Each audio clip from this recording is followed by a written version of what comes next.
একটা অভিযোগ করার আগে অন্তত আগে পেছনে ভাবা দরকার। এবার কারা করছে কাজটা? Judicial magistrate. অতএব যদি এখনো সেই পুরনো রেকর্ড বাজানো হয়, বিচার ব্যবস্থাকে অপমান করা হচ্ছে। অতএব সেই কারণে বিচার ব্যবস্থাকে এই দেশে যারা অপমান করে তাদের এই দেশে থাকার কোনো নৈতিক অধিকার নেই। কারণ সর্বাগ্রে বিচার ব্যবস্থাকে আমরা সম্মান করি, সম্মান জানাই।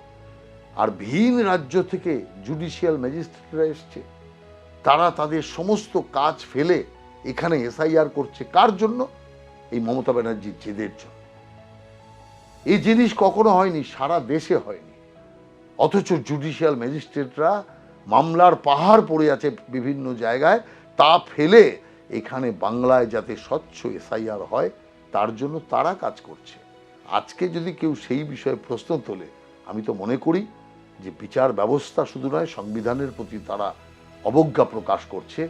তাদের এই দেশে থাকাই উচিত নয়, ঘাড় ধরে বের করা দেওয়া উচিত এই দেশ থেকে।